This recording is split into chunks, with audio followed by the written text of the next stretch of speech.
Hi there folks, in today's demonstration I'm going to show you 5 different ways to build a progress bar in a Canvas app. So there is, not surprisingly, a new progress bar that's coming as part of the modern controls. Therefore I have 4 other ways of doing it using buttons, galleries or containers. So you can see on screen right now I have my app, and as I move through the different stages, for instance execution and monitoring for my project, you can see that I've reached 80%. Very clearly which stage I'm at, if this is the sort of progress bar you're looking for, or a lovely modern looking bar with the stage that I've currently completed. So all of these options I'm going to show you how you can build. We're going to use a collection. We have that gallery to enable you to select and deselect, and then I'll show you how to build out the expressions and all the controls to fulfill all of these progress bar options depending on your own requirements. So as usual, please make sure you like and subscribe, and without further ado, let's jump into the demonstration. So I'm going to kick things off with a quick demonstration. I have my 5 different progress bars, the first of which is indeed the modern progress bar, but I'm also using button controls, galleries and containers in order to demonstrate some other options, and I'll show you how to build out each of these in today's video. So as a quick demo, I have a gallery at the bottom here, and as I make a selection, tick and untick, you can see the progress bar update. And if I put this into play mode, you can maybe fully appreciate it, my favorite of which is the bottom one here using containers. But there we go, that is our progress bar being updated. Now I've built these so that they're responsive, so if I change the device you can see that these will nicely fit onto our screen. And if I can go and choose something like a mobile phone, whilst it hasn't been fully responsive in terms of the vertical nature, certainly the horizontal nature, it resizes nicely. So a bit more effort required in order to change maybe the text size and maybe include numbers instead of text, etc. But I'll show you how to at least get the basic responsiveness implemented too. So jumping across onto a brand new app, nothing ever been built on here, and if I go into the app and I'll go on start, I'm going to just initialize a collection. So I'll copy and paste that in there, but ultimately what I'm doing is I'm initializing a collection called call stages. There are 2 values, a value and a completed. The value is a string for each of those stages, so initiation, planning, execution, monitoring and closure, and then I have a completed which is a boolean, either a true or false, which will enable us to tick or untick the different progress stages. Now the advantage of using a data source, whether it's a collection or a list or a Dataverse table, etc., is that this can be completely dynamic. So you can load in those stages and then display those stages dynamically on your progress bar. And that's what today's solutions are all about. It's creating a dynamic progress bar that potentially you can use time and time again. So with that initialized, I just need to go and click on the 3 dots here and run on start, and then I can quickly check into my variables, have a look at my collections, and we can now see that I have my data all loaded into my collection. Jumping back onto our tree view, I'll just get rid of the expression bar. The first thing I'm going to do is to insert my gallery. So I'll search for vertical gallery. And what I'm going to do here is clear the layout. We want a blank layout. I'm starting from scratch. Then I'm going to attach my data. So you can see I've got items selected, and I can type in call and then stages, and we should now have that connected. Next up is to go and change this repeatable part. So you'll see I pretty quickly selected it there. Make sure you either click on the pen or get handy with just clicking on that repeatable part. And then I just want to insert my checkbox. So I'll search for check, we'll insert the checkbox, and we can see now we've got those 5 repeatable options. So I'm just going to do a bit of resizing because I want to keep this as compact as possible so it doesn't get in the way of my navigation bars, and I'll also just resize this and drop it down out of the way. So next up I want to change the text. So at the moment it's fixed. Because I've attached it to my call stages, I can call this item dot value, and that'll bring through that text: initiation, planning, execution, monitoring and closure. And then the default value for if it's checked or unchecked is going to be based on our completed. So I can type in this item dot completed like so, and we can see now the top 3 are ticked. Now in order to make this update, there are 2 behavioral properties, on check and on uncheck, and I can set the on check using a patch, and I want to patch our collection of stages not our collect, our collection of stages. There we go. And it's this item that I want to update, and then it's specifically the completed stage. So there we go, and I want to set that to true. So when it's checked, I want to set it to true. If I copy that with a Control-C, move across onto on uncheck, I can then paste it in again, and I want to set that to false. So when you check it, it will be true. When you uncheck it, it'll be false, and that will keep our collection up to date, which is useful for when we build out our progress bars. So a quick test, I'll put it into play. I'll go and make some random selections. There we go. I'll untick initiation, and we now have just monitoring and closure picked. And if I go and click on that gallery again, I can go and double click on my items within stages for the call stages, and if I pop that open, we can see that we have false, false, false, and then true and true for monitoring and closure. So that's that all set up. Perfect. Next up, we want to go and insert this new modern control. And at the moment, if I go to insert, we can't see those modern controls. So if you can't see it, you need to go into settings, upcoming features, and I can go and search for modern, and I can toggle that on. Of course, it's preview right now. It may well be general availability when you're watching this video. So now in the insert, I have my modern controls. I can pick out my progress bar. I can resize that to fit the width of my screen, and we can have a look at some of these properties. So I've got thickness, which I made large in my little demo earlier. I can change the shape and choose the color based on a couple of different stages. So I'm gonna go with success, so I get green. But ultimately the important bit now to change is the value. So I can click on value here, and we'll go into the expression editor at the top. It's fixed, but of course we want it to be based on a dynamic value, i.e. the number of items that are ticked in my gallery. So there are 2 out of 5, which is 40. So how do we make this dynamic? Well, first of all, we need to have a starting point, in this case 100, which is the current max value. And then we want to divide that by the number of items in our collection. So count rows on the collection of stages, and that is 100 divided by 5. Then we want to get those that are actually equal to true. So I can multiply it again using count, but this time count if, and we're going to have a look at our collection of stages, specifically a condition where the completed is equal to true. And that'll get us, in this case, 2. If I hold down my Alt key and tick a few more, you can see that that will increase, and we'll go all the way up to 100% and then back down to 60%, for instance. So that gives us our dynamic value for our modern progress bar. Now, when it comes to building our own progress bars, and in order to make our solutions responsive, I'm actually going to insert a basic container. So I'll go into my classic and search for container, and we'll throw that in there. And then I'm just going to go and resize that so it's currently the width of my screen. But in order to make the width also dynamic, I'm going to go and hunt down that width. And rather than using this fixed value, I'm going to use the parent.width. So it will of course get the screen width based on the app. And so now that container is responsive, and we can start throwing in our different controls in order to achieve our responsive progress bar. So my first solution is based on using a button. So I'm going to search for a button in here, and we'll drop that in, and we can resize that so it fills most of the screen. And then there are some settings that I'd like to change. The first up is the display mode.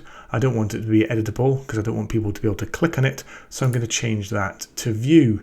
The next thing, which is quite interesting, is the border radius, and so I'd like to change that to 50, and that will give us some nice rounded edges that we can now see on the screen there.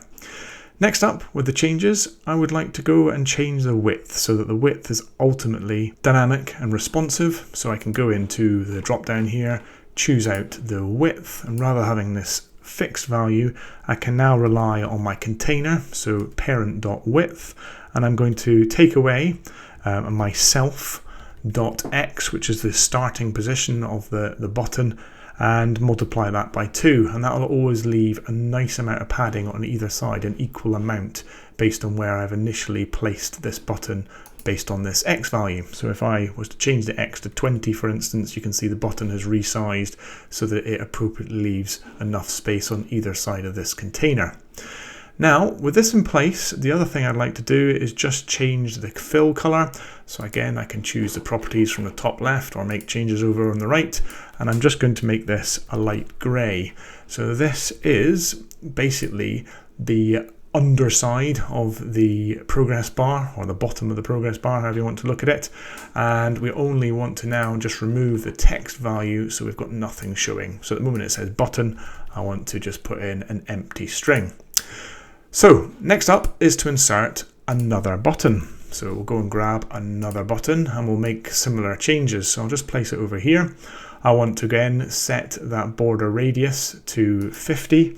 I want to change the display mode so it's set to view only, and then we want to choose a nice fill color. So because we went with green with the modern, I'm going to go with green for this one as well. That'll do, plain old green. So we've got that. What do we do next? We need to make it responsive in terms of size, because very much like the value on our progress bar, we need to make the value of this responsive too. So we need to go and adjust the width, and that width is going to be based on a very similar calculation. So the width is going to be based on, first of all, the width of our underlay button, which is appropriately currently called button 1, which we'll rename shortly. So button 1 dot width is that overall width of our underlying button. And then we want to do something very similar. We want to divide by count rows, and you're going to see this time and time again with all my solutions. So count rows based on the collection of stages, and then we want to multiply that by count if on the collection where the completed is equal to true. And so there we have our button that goes the width based on the number of items that are selected.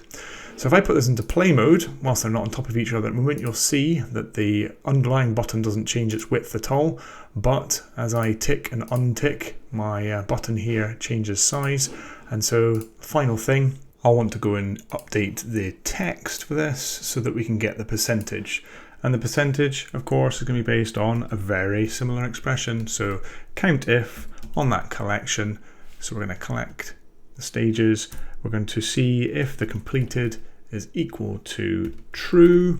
And then we're going to divide that by the number of rows in our collection times by 100, which will get us a percentage, as you can see there. We use the ampersand, and in double quotes I can put in the percentage sign and the word completed, and so now we can see how much has been completed. I'll drag that button up on top, and then we can hit the play button again, and we can see the whole thing working beautifully. So there we go, our first example. So next up, I'm going to build a progress bar using galleries. So make sure you've selected your container, go into insert, we'll have a hunt for a gallery and choose the horizontal gallery, connect it to our collection, and then you'll see that there's several controls that have been added to this gallery. I want to remove them, so you can either delete them from the left hand side or change the default layout to blank. I'm going to adjust the height, so we've got it to a similar type height as our progress bar above, and I'll just try and move that to underneath.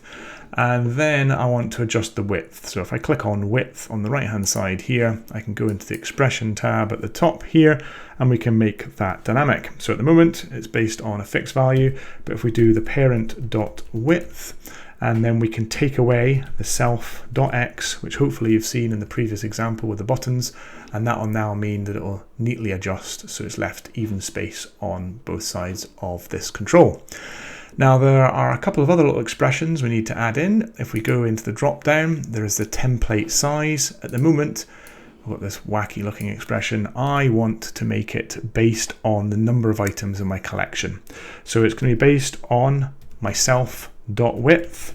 And then once I have my self.width, I want to divide it by the number of items in this collection. So count rows, call stages, like so.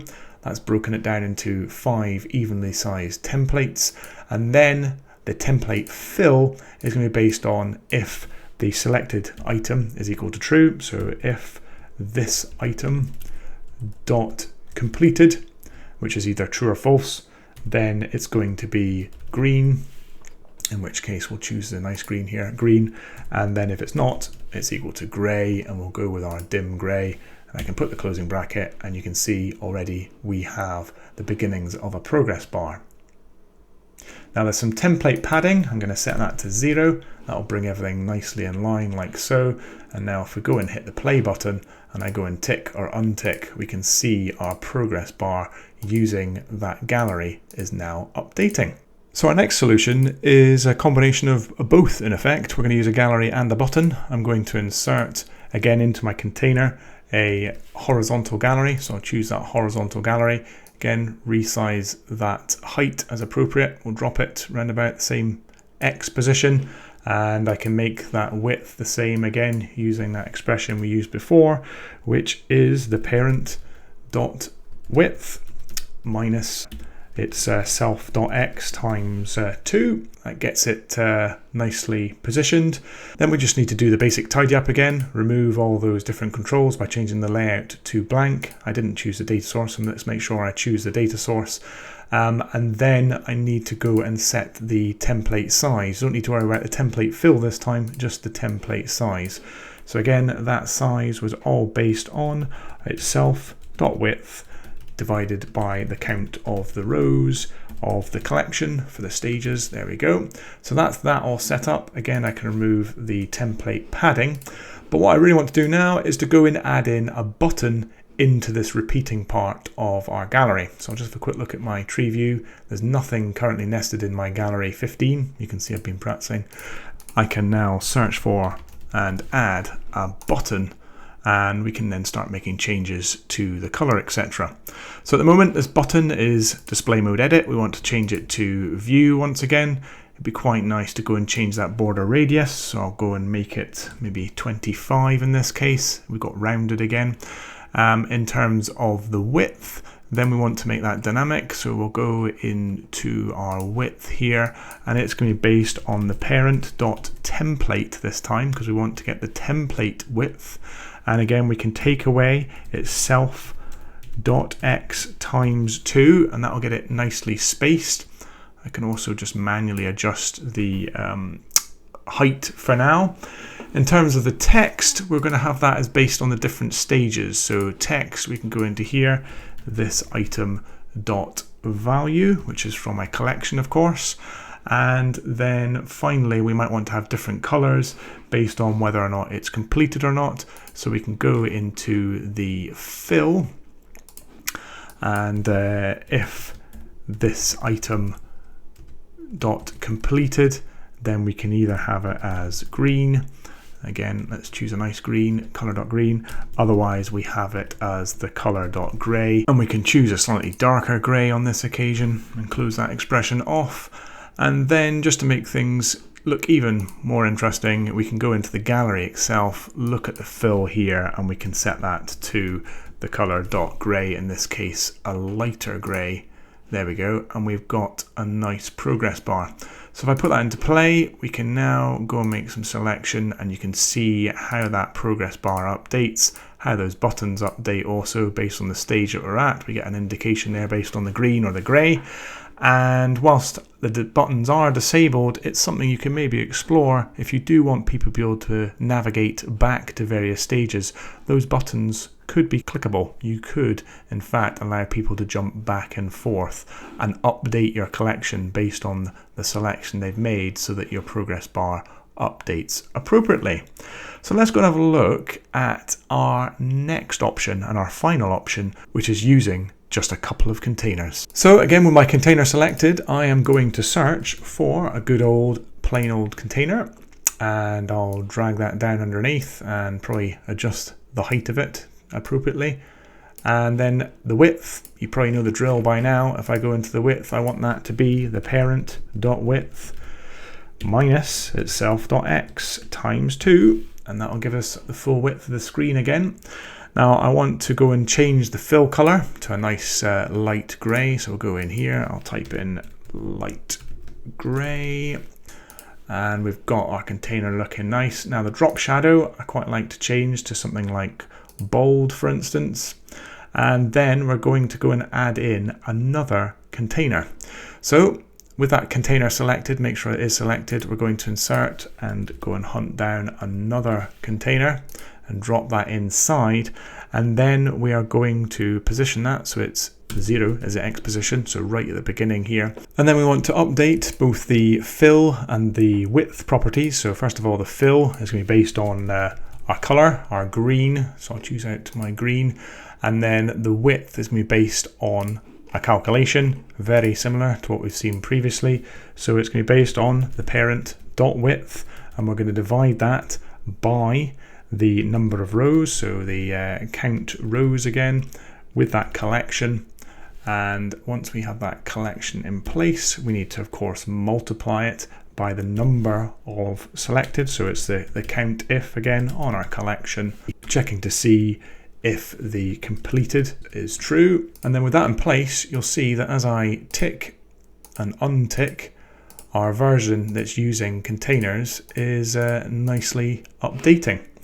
So the final piece to the containers is just to add in a text control. So I'm going to go and insert a text label, and I want that text label to be based on the width of our container. So I'll start off by trying to position that, but I'll do it maybe just using the controls here, set that to 0.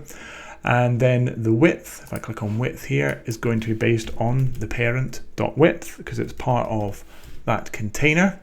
And then when it comes to the text, we've got a slightly more complex filter here. I'm going to start from the middle and work my way out. First off, we want to filter our collection based on that completed.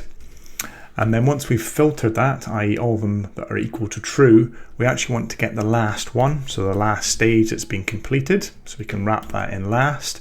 We want to get the value from that, so that will get us execution, as we can now see on our button there.